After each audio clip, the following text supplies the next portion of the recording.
Bonjour à tous, bienvenue à cette conférence sur le plurilinguisme et la politique des langues au lycée français Charles de Gaulle. Merci à la Maison de l'Expatriation pour l'organisation de cette conférence au sein de ce bel Institut français de Londres auquel nous sommes particulièrement attachés. Donc on va peut-être commencer par se présenter un petit peu. Tout d'abord, je suis Thibaut Venteloup, je suis directeur de l'école de Wix qui se situe à Clapham, donc dans le sud de Londres, et qui est une des 4 écoles primaires du lycée français Charles de Gaulle de Londres. On accueille donc des élèves de la moyenne section jusqu'au CM2 dans des filières assez distinctes l'une de l'autre, mais aussi complémentaires. Et voilà, je suis directeur ici depuis 1 an. Je laisse la parole à monsieur Ridon. Bonjour à toutes et à tous. Moi, je suis Timothée Léridon, un des proviseurs adjoints au lycée français Charles de Gaulle de Londres sur la partie secondaire, c'est-à-dire de la 6e à la terminale. Voilà, donc cette présentation se déroulera en 2 temps. D'abord, mon collègue, monsieur Venteloup, vous parlera du plurilinguisme, plus particulièrement à l'école primaire. Et je reviendrai tout à l'heure pour vous parler du plurilinguisme et de l'offre éducative au lycée français Charles de Gaulle à partir de l'année de 6e. Voilà. Merci beaucoup. Donc, avant qu'on démarre, je pense que c'est important de dire qui nous sommes et qui nous ne sommes pas non plus, à savoir que nous sommes donc des personnels de direction du lycée français plurilingue de Londres, le lycée français Charles de Gaulle. Nous ne sommes pas des didacticiens du plurilinguisme, nous ne sommes pas des historiens du plurilinguisme et encore moins des chercheurs en neurosciences.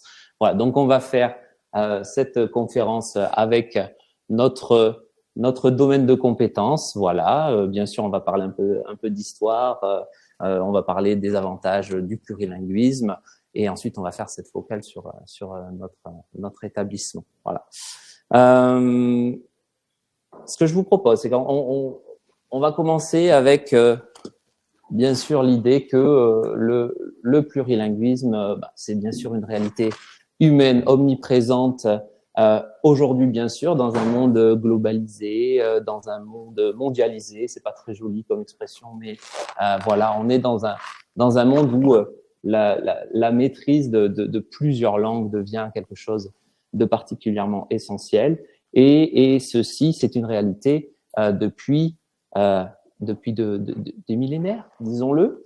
Voilà, donc on va faire donc un point là-dessus sur comment, bien sûr, le plurilinguisme a été façonné durant l'Antiquité, notamment par les migrations, les conquêtes, les échanges culturels. Et puis on avancera un petit peu dans le temps et on reviendra un petit peu vers les temps les plus modernes, les temps les plus proches de nous. Notamment, donc si on commence par l'Antiquité, bien sûr, dans le monde gréco-romain, si on s'arrête un petit peu sur ces temps-là, si on parle de la Grèce antique notamment, eh bien, elle était composée de plusieurs cités-États, Corinthe, Sparte, Athènes, bien sûr, donc avec une langue grecque qui était commune, qui était, on va dire, la langue véhiculaire de tout cet empire grec. Et à côté de ça, des langues, on va dire, plutôt vernaculaires, qui étaient les dialectes, qui étaient utilisés dans toutes ces cités-États. C'est-à-dire qu'il y avait donc, dans ces empires-là, une coexistence entre ces différentes langues qui permettaient des échanges plutôt locaux et puis, bien évidemment, une langue qui permettait, voilà, des échanges au sein de cet empire grec. C'était la même chose pour l'empire romain, si on s'arrête aussi un petit peu là-dessus rapidement, encore plus étendu, qui s'étendait du nord de l'Europe jusqu'au Proche-Orient, Moyen-Orient, où bien sûr le latin était la langue prédominante, la langue administrative, mais bien sûr entre les langues celtes du nord de l'Europe et l'araméen en Syrie, l'égyptien, les différentes autres langues locales, le grec, etc. Voilà, tout ça montrait encore que depuis ces temps immémoriaux, le plurilinguisme était à la fois une richesse, mais aussi peut-être source de complexité, et ça l'est devenu de plus en plus au fur et à mesure que le temps s'écoulait. Bien sûr, ce plurilinguisme a été facilité par bien évidemment les échanges commerciaux, les échanges culturels, la route de la soie, les routes commerciales transsahariennes, le commerce en Méditerranée, etc. Ou bien sûr cette nécessité de maîtriser plusieurs langues à la fois pour les diplomates, pour les commerçants, etc. Donc voilà, ce plurilinguisme, cette richesse-là existait déjà à ce moment-là. Donc, on va pas faire tout un historique là-dessus, hein, parce que sinon on y passerait des heures. Et comme je vous l'ai dit, je suis pas un historien de ceci, mais voilà, on pourrait parler des peuples barbares, etc., etc. Mais simplement garder en tête que déjà dès l'Antiquité, le plurilinguisme, c'était pas un phénomène isolé, mais c'était bien le produit de l'interaction entre différentes cultures, entre différents empires, entre différentes civilisations. Si on fait un focus maintenant plutôt sur le Moyen Âge, les temps modernes, là aussi c'était un phénomène complexe avec cette coexistence de plusieurs langues, mais aussi une recherche d'une certaine unification linguistique, on pourrait appeler ça comme ça, c'est-à-dire chercher avec la naissance des États-nations, l'idée d'avoir une langue prédominante dans les échanges, et notamment voilà au Moyen Âge, on pourrait parler de bien sûr le latin qui jouait un rôle central, notamment en tant que langue de l'Église, mais aussi langue de l'administration, langue de la science, langue des cultures. C'était bien sûr la langue des textes religieux, des études universitaires, des lettres savantes, scientifiques, philosophiques, etc., etc. Et à côté de ça, nous avions eh bien ces fameuses langues vernaculaires qui étaient donc plutôt au sein d'une communauté, d'une zone géographique, avec des patois. On parlera tout à l'heure du breton. Je pense que Monsieur Léridon, là, très attaché à son identité bretonne, nous en fera un petit point aussi. Voilà, donc l'idée que ces langues-là existaient, mais qu'on avait aussi cette recherche quand même d'un besoin d'une langue unifiée, on va dire, pour les échanges au sein du pays. Alors bien sûr, on va avancer un petit peu dans le temps, très rapidement. 1539, ça doit peut-être vous parler un petit peu, ordonnance de Villers-Cotterêts, qui fait du français la langue officielle. Alors, bonjour. Alors, dans l'idée, bien sûr, chercher encore une fois l'unification des actes administratifs et juridiques, garder aussi la maîtrise sur l'Église, éviter les hérésies, etc. L'idée aussi de renforcer le pouvoir royal.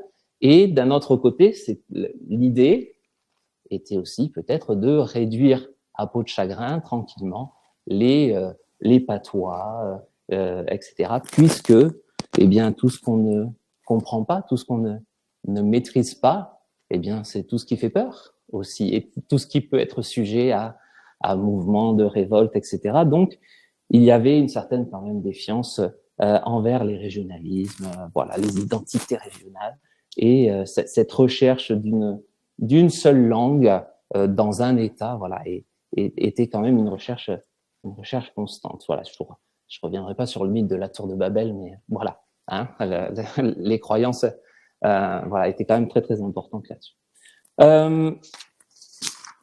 Donc,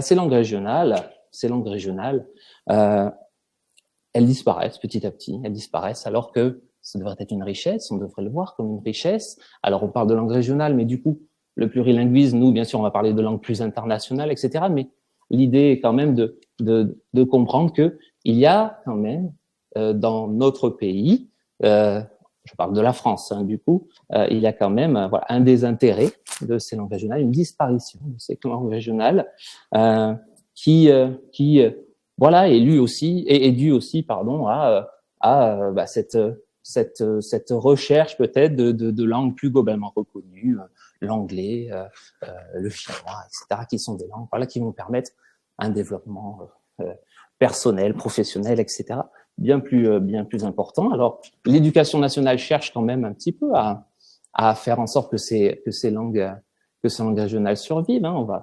On va avoir des écoles qui vont enseigner le breton, on va avoir des écoles basques, on va avoir des écoles où on va enseigner le catalan, les Bressaola, je ne me souviens plus exactement du nom de ces écoles, voilà. Et voilà, dans l'idée, on va on va quand même essayer de conserver cette idée du plurilinguisme à l'école, notamment la conservation de ces langues régionales.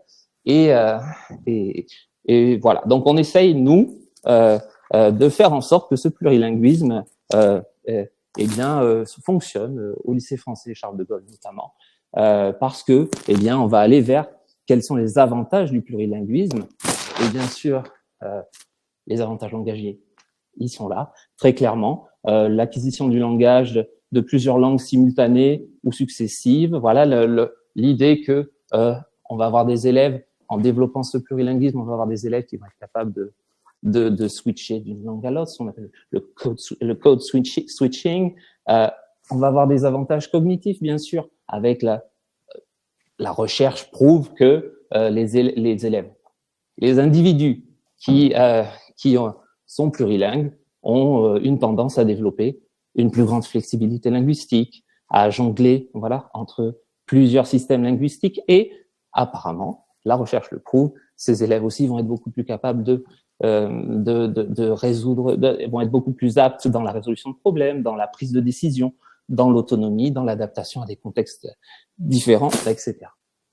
On va avoir bien sûr des avantages culturels, sociaux, avec bien sûr des élèves qui vont être capables des individus, ça c'est mon côté éducation nationale, on va avoir des individus qui vont être capables de naviguer entre les différentes cultures, de s'intégrer beaucoup plus facilement dans divers contextes culturels, divers contextes sociaux.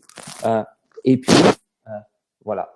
Alors, il y aurait peut-être un petit truc à rajouter sur quand même l'intérêt éducatif, l'impact sur le développement éducatif, avec bien sûr des compétences linguistiques qui vont être transférables, et on va avoir des élèves qui, alors encore une fois, on reste focalisé sur l'école, mais on va avoir des élèves qui vont être capables d'être dans une réussite académique beaucoup plus importante, voilà, lorsque ils vont maîtriser plusieurs langues. Voilà, ce sont les résultats de la recherche. Je vous laisse libre d'aller chercher ces références. Et puis après, sur l'approche pédagogique, là, ça va être la transition avec vraiment ce que nous allons faire, nous, en tant qu'école primaire. Alors là, je me concentre sur l'école primaire et je laisserai la parole à mon collègue après pour le secondaire. L'idée que, voilà, dès la petite section de maternelle, nous allons tenter une immersion de nos élèves dans la langue du pays hôte. Donc, pour nous, on va parler d'abord de bilinguisme, même si la réalité, c'est que le profil de nos familles, nous avons 48 nationalités de mémoire au sein du lycée français Charles de Gaulle, fait que le français, bien sûr, va être la langue de scolarisation. L'anglais va être la langue prédominante dans les enseignements du premier degré. Mais on va avoir beaucoup d'élèves qui vont, à la maison, parler une langue, deux langues différentes, car nous avons des profils linguistiques chez nos familles qui sont déjà très divers et variés. Donc, l'immersion au sein de notre école, pour nos élèves, va passer par voilà, un programme d'enseignement ambitieux avec voilà, des disciplines linguistiques, des disciplines non linguistiques, c'est-à-dire qu'on va vraiment mettre l'accent sur l'enseignement des langues. Je vous montrerai un petit tableau après qui montrera un petit peu ce à quoi cela ressemble, avec l'idée du OPOL. Alors, OPOL, je ne sais pas si ça parle à beaucoup de monde, c'est One Person, One Language, c'est-à-dire que l'idée que une langue va toujours être beaucoup mieux enseignée par quelqu'un dont c'est la langue maternelle, c'est-à-dire qu'au lycée français, à l'école primaire, nous avons des enseignants français qui enseignent le français, et les enseignants qui enseignent l'anglais sont des enseignants purement anglophones. Voilà. Donc, donc, nous avons deux filières distinctes au niveau du premier degré. La filière bilingue à anglais renforcé, la filière bilingue à parité horaire. Alors, c'est pareil, je pourrais passer 3 heures à vous en parler, mais je vais utiliser 5 minutes.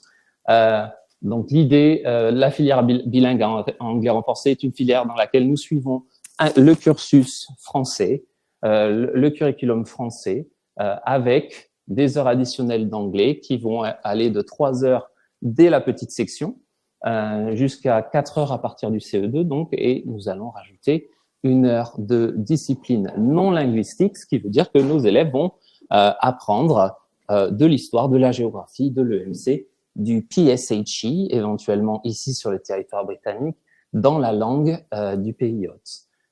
Nous avons également une filière bilingue à parité horaire qui, là, est sensiblement différente puisqu'elle va intégrer à la fois le curriculum français durant une semaine où les enseignements sont entièrement en français et le curriculum britannique dans une semaine entièrement dédiée aux enseignements en anglais. Donc, tout cet enseignement-là est pensé pour que ces deux curriculums s'imbriquent l'un dans l'autre et avec voilà, 14 heures donc par 14 heures par semaine. La réalité, c'est que c'est 28 heures par semaine, une semaine française et 28 heures pour la semaine anglaise avec, bien sûr, la personnalisation des parcours, cette idée du One Person, One Language dont je vous ai parlé. Et donc, voilà. Et ça, c'est le bilinguisme. Après, comment on accompagne le plurilinguisme? C'est-à-dire comment on met en valeur aussi la langue maternelle de nos élèves, la langue familiale. Eh bien, Monsieur Léridon vous en parlera un petit peu, mais on a pas mal d'événements, dont le Mai des langues, durant lequel on met à l'honneur tout ce capital langagier et culturel de nos élèves, mais aussi tout au long de l'année, comment on accueille nos familles, comment on crée des moments en classe autour de la culture familiale de telle ou telle famille, comment on va peut-être proposer des ateliers de cuisine autour des spécificités, des mets spécifiques à telle ou telle culture, etc. Voilà. Donc, on essaye aussi, dès la maternelle, de mettre en place, voilà, de valoriser, pardon, cet aspect plurilingue de notre communauté scolaire. Voilà. J'ai pas été trop long? Voilà. Et donc, du coup, je vais laisser mon collègue vous présenter un petit peu ce qu'elle offre au second degré. Tiens.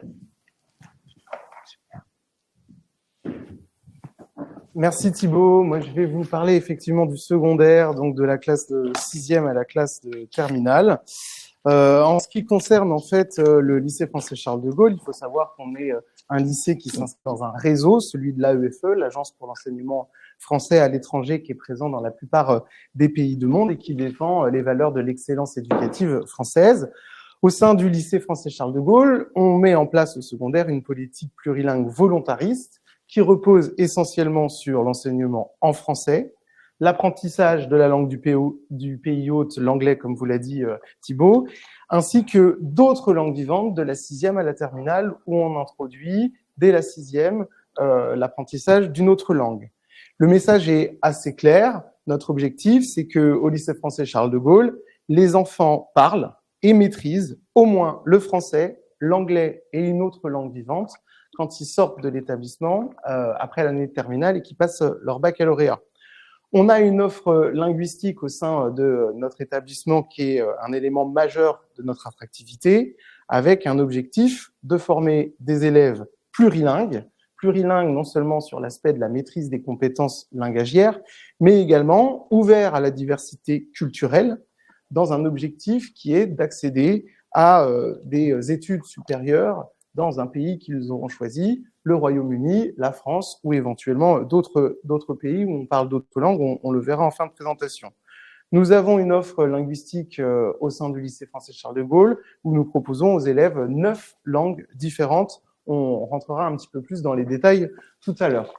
Le lycée français Charles de Gaulle également accueille des élèves allophones, c'est-à-dire des élèves dont le français n'est pas la langue maternelle, des élèves qui ne maîtrisent pas le français au moment de leur inscription comme langue de scolarisation. Et nous avons également, dès l'année de 6e, une attention particulière pour ces élèves, pour que très très rapidement, les élèves puissent apprendre le français et améliorer leur maîtrise. Ils sont accompagnés au sein de l'établissement dans des dispositifs de soutien, des dispositifs de tutorat spécifiques, avec des groupes à tout petit effectif, entre 1 et 4 élèves, sur une discipline qu'on appelle le français langue de scolarisation.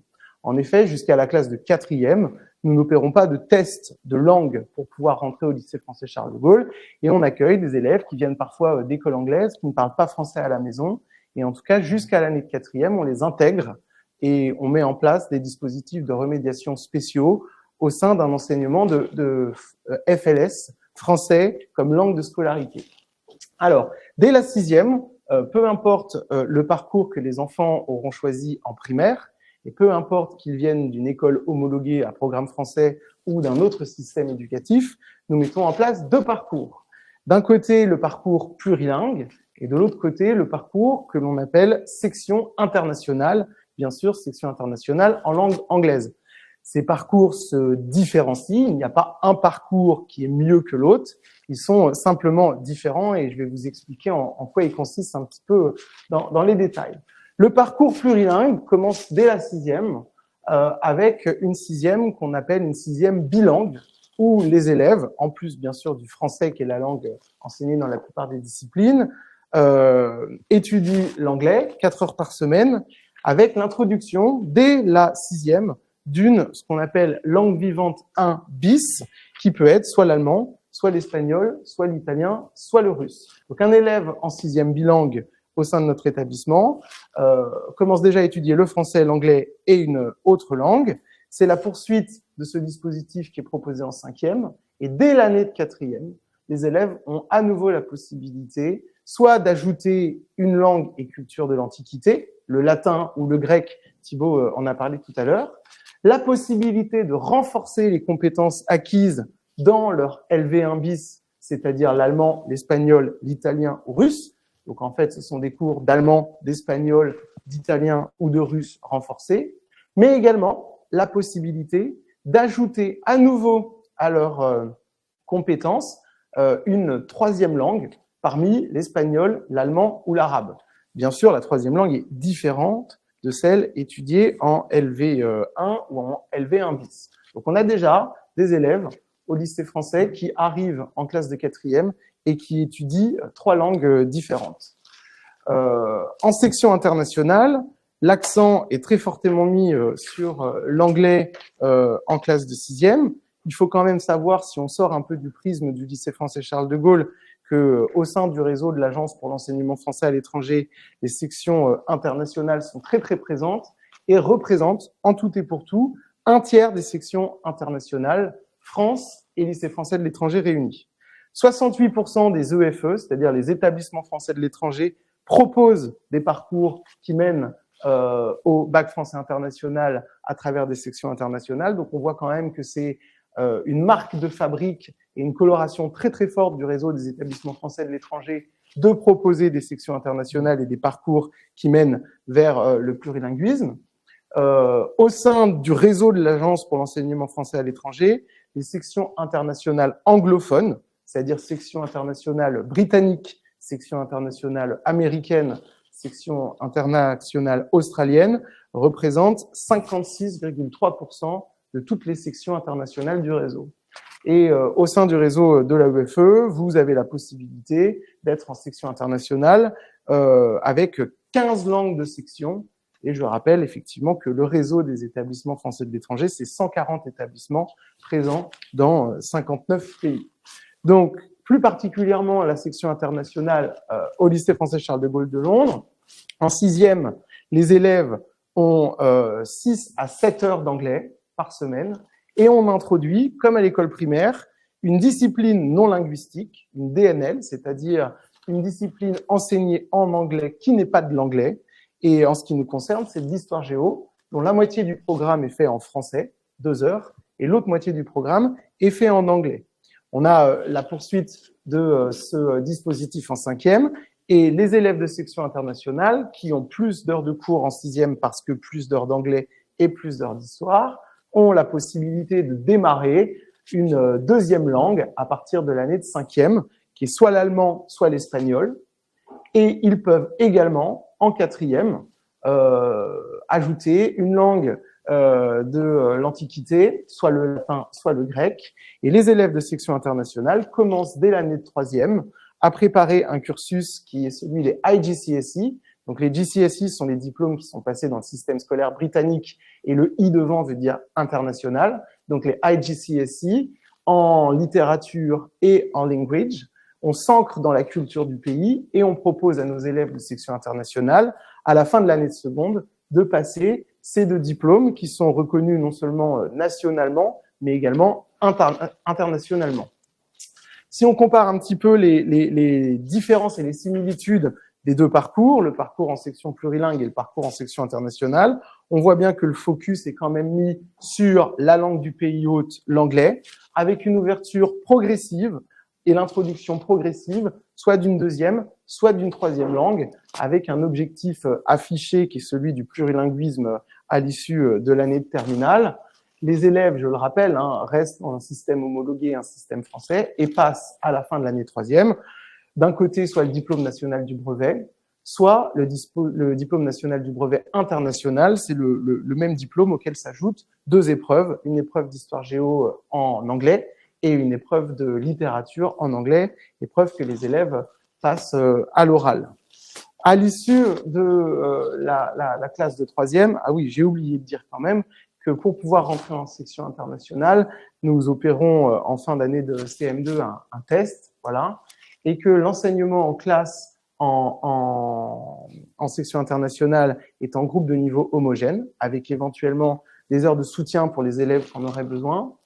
L'enseignement de l'anglais en section plurilingue est en groupe de compétences, c'est-à-dire que nous opérons un système où il y a plus de professeurs d'anglais qu'il n'y a de classes, et les élèves de sixième plurilingue sont en groupe, puisque ce sont les enseignants de CM2 qui déterminent le niveau d'anglais des élèves qui sont déjà scolarisés en école primaire, soit du lycée ou en école partenaire du réseau à Londres, et que nous testons tous les nouveaux élèves pour que, effectivement, puisque nous accueillons aussi des élèves qui viennent de France ou qui viennent d'autres pays, ils puissent être dans des groupes de niveau homogènes pour pouvoir progresser tous en fonction de leurs compétences initiales. Les groupes de compétences étant bien sûr perméables, un élève qui aurait atteint un niveau de compétences très satisfaisant dans son groupe de compétences a la possibilité, évidemment, de passer dans le groupe de compétences du niveau supérieur en cours d'année ou d'une année sur l'autre. En fin de parcours, quand on arrive au niveau de l'année de troisième, on rebat les cartes, c'est-à-dire que les élèves de la section plurilingue ont la possibilité d'intégrer la section internationale. Les élèves de section internationale peuvent décider de quitter la section internationale à la fin de l'année de troisième pour rebasculer en section plurilingue. On a vu quand même qu'en section internationale, on avait plus d'heures d'anglais tournées vers la littérature, on a plus d'heures d'histoire géo, donc on doit quand même être un élève qui a un goût pour la littérature et pour l'histoire géo en anglais. Ça ne convient pas à tout le monde. Encore une fois, c'est ni mieux ni moins bien, c'est juste différent. Et nous avons ensuite, pour les élèves à partir de l'année de première, la possibilité de leur proposer le parcours en bac français international, ce qu'on appelle le BFI. Certains se souviennent peut-être de l'OIB, qui s'appelait avant l'option internationale du baccalauréat. Depuis quelques années maintenant, l'OIB a subi une mutation, s'est transformé en bac français international et il existe plusieurs formules, une formule bilingue, une formule trilingue, une formule quadrilingue.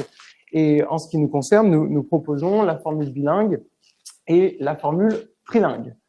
Je vous rappelle également que la réforme du bac, depuis 2018, propose un enseignement au lycée composé à la fois d'un tronc commun et d'enseignement de spécialité, que les élèves maintenant font des choix à la fin de l'année de seconde, des choix qu'ils suivent en première puis en terminale.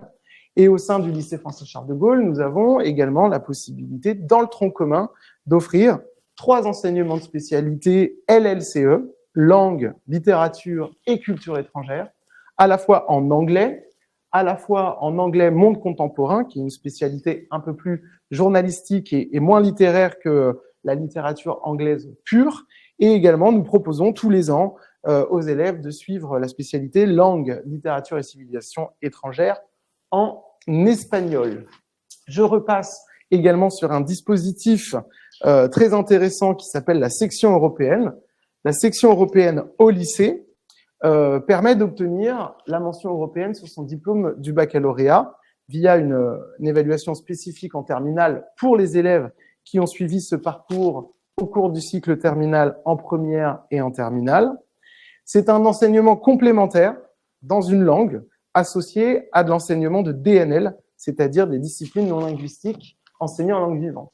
Vous avez 1 heure de plus pour un enseignement de la langue, de la section renforcée, et 1 heure d'ouverture culturelle à travers l'enseignement de la DNL. Au sein de l'établissement, nous proposons une section européenne allemand, avec une discipline non linguistique en allemand, histoire-géographie. Nous avons également une section européenne espagnole, avec une discipline non linguistique EPS en espagnol en seconde et enseignement scientifique en espagnol en première et en terminale. Nous avons une section européenne italien, avec de l'histoire géo en italien, et une nouveauté cette année, une section européenne anglais, avec une discipline non linguistique maths en anglais, avec pour objectif, dans cette langue du pays hôte, une ouverture sur les maths anglo-saxonnes, notamment pour aider les élèves à se préparer à certains examens d'entrée dans les universités au Royaume-Uni. Les maths ne sont pas finalement un langage universel et on observe qu'il y a également une façon de parler le langage mathématique en français et une façon de parler le langage mathématique en anglais. Et on a inventé finalement cette section maths anglais comme une passerelle pour réunir un petit peu les deux mondes afin que nos élèves puissent passer des tests d'entrée dans les universités. Bien sûr, lorsque les élèves envisagent un cursus scientifique au Royaume-Uni. Je parlais tout à l'heure du baccalauréat français international, qui est un atout pour les élèves du réseau de l'AEFE. C'est un dispositif qui valorise le plurilinguisme de nos élèves. C'est un peu le point d'orgue de la scolarité, puisqu'ils passent à la fin de la terminale un bac français international. Nous proposons parmi les 3 formules bilingue, trilingue et quadrilingue au sein du lycée la formule bilingue et trilingue. Je vous expliquerai un petit peu comment les formules se découpent concrètement. On est vraiment dans la continuité de l'OIB, voilà, avec un objectif de niveau de langue au-delà de C1 vers C2 pour nos élèves en sortie de terminale. Il n'est pas nécessaire, et ça c'est la grande nouveauté du bac français international, d'avoir suivi son cursus en section internationale pour intégrer le BFI. Il y a des tests d'entrée, bien sûr, pour s'assurer du niveau de langue pour les élèves de la section plurilingue, mais c'est un dispositif qui est ouvert à tous. Un nouvel enseignement pour ancrer également l'apprentissage de la langue avec un ancrage culturel qui s'appelle Connaissance du monde, qui finalement est co-enseigné par un professeur de la langue et un professeur de la DNL en histoire-géographie en anglais pour développer l'engagement des élèves dans une pédagogie de projet. Les élèves, tout au long de l'année de première et de terminale, doivent tisser un partenariat et faire un projet qu'ils présentent ensuite au baccalauréat lors d'une épreuve orale. On a quand même un dispositif assez visible, bac français international. C'est une vraie plus-value dans le cas des procédures d'orientation post-bac, que ce soit UCAS au Royaume-Uni ou Parcoursup. Quand on discute avec les universités, quand on discute avec les écoles, on sait très bien que maintenant, de plus en plus d'élèves sont amenés à faire une année ou une partie de leur cursus à l'étranger. On a des élèves qui partent faire leurs études aux 4 coins du monde. Et pour le projet d'orientation post-bac, le plurilinguisme et le multiculturalisme est un réel atout. Alors, comment ça fonctionne concrètement? Le parcours bilingue en anglais, vous avez les 2h30 d'anglais qui sont naturellement obligatoires, et vous avez un renforcement dans la discipline qui est l'anglais culturel et linguistique, donc 2 heures en plus. Vous avez cette nouvelle matière dont je viens de parler, le projet de recherche connaissance du monde en anglais pendant 2 heures, et vous avez 4 heures d'histoire-géographie, 2 heures en français et 2 heures en anglais. On a quand même donc 6 heures de cours en plus au total, ce qui représente pour les élèves quand même un investissement, mais on mesure l'investissement des élèves à l'aune de leur réussite au baccalauréat et de leur insertion finalement et de leur réussite aussi pour leur projet post-bac. Nous proposons également un baccalauréat français international trilingue. Alors nous le proposons en allemand cette année, où les élèves vont suivre les mêmes enseignements en anglais que les élèves du tronc commun. Les élèves néanmoins vont avoir en allemand 4,5 heures par semaine d'approfondissement culturel et linguistique. Donc ce sont les cours de grammaire et de littérature. Les élèves ont les mêmes professeurs en connaissance du monde que les élèves du BFI bilingue. On est toujours sur un enseignement et un projet de recherche en anglais. Et la discipline non linguistique obligatoire, l'histoire géo, est similaire à celle du BFI bilingue. Donc, ce qui change entre le BFI bilingue et le BFI trilingue, c'est finalement l'approfondissement culturel et linguistique, la littérature dans la LVB, qui est celle de l'allemand. Mettre en avant le plurilinguisme, c'est également célébrer les différentes cultures et les différentes langues de l'établissement autour d'événements culturels fédérateurs. On a la chance d'avoir le 9 mai la journée de l'Europe, et au sein de l'établissement, nous avons, comme l'a dit tout à l'heure mon collègue, plus de 48 nationalités.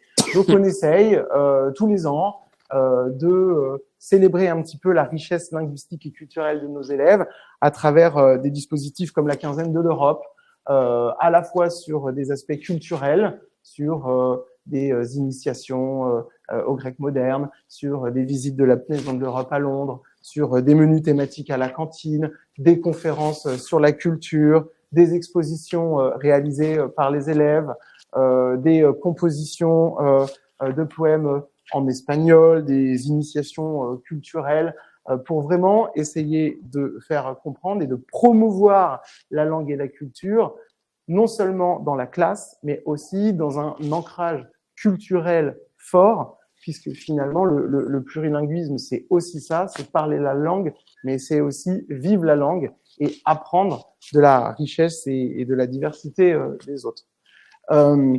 On a également la possibilité de s'adosser au sein de l'AEFE sur des dispositifs phares. En ce qui concerne les langues, nous avons tous les ans, au mois de mai, un dispositif qui s'appelle le Mai des langues, qui coïncide avec la Journée de l'Europe. C'est un rendez-vous incontournable dans tous les établissements du réseau de l'AEFE. Et c'est aussi l'occasion de promouvoir le travail de qualité de nos élèves et de nos enseignants. Nous sommes également une école ambassadrice du Parlement européen depuis 2 ans, ce qui permet finalement de participer à des événements, une mise en réseau des établissements au sein de l'Europe, avec par exemple l'année dernière la participation aux Journées européennes des langues.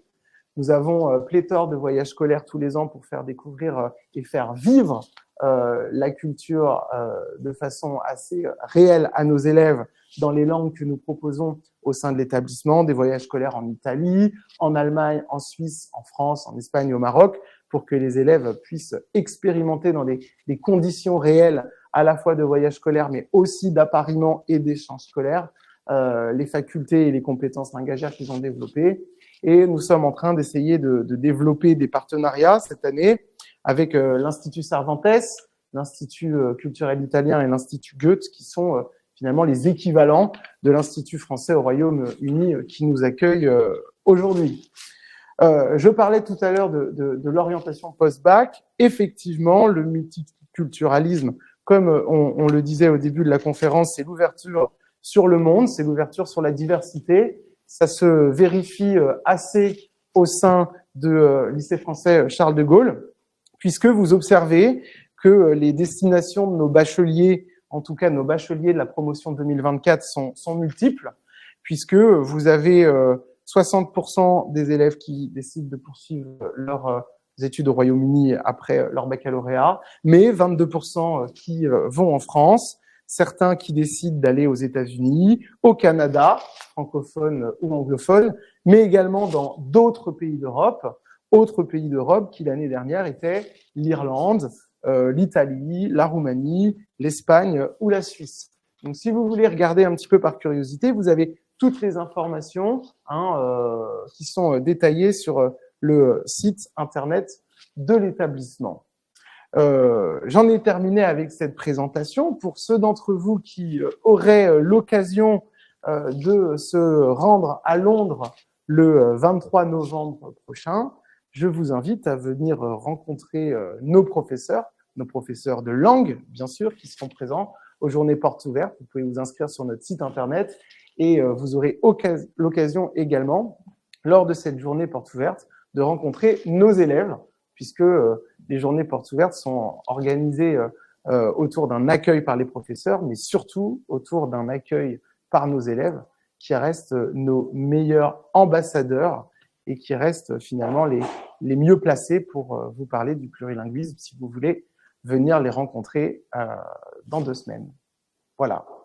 On a quelques questions. Très bien. On a 5 minutes pour répondre à ces questions en ligne, et puis après on laissera la parole à ceux qui sont sur place. Vous dites que le plurilinguisme est essentiel, c'est une nécessité. Est-ce que ça l'est encore vraiment aujourd'hui avec la traduction simultanée? Je pense que rien ne remplace les échanges humains. Et quand on est face à face avec quelqu'un et qu'on lui parle de vive voix, c'est quand même quelque chose qui est complètement différent que si on utilise un traducteur ou si on utilise une intelligence artificielle. Voilà. Est-ce que le plurilinguisme aussi permettrait de développer l'esprit critique, justement en gardant une certaine indépendance linguistique?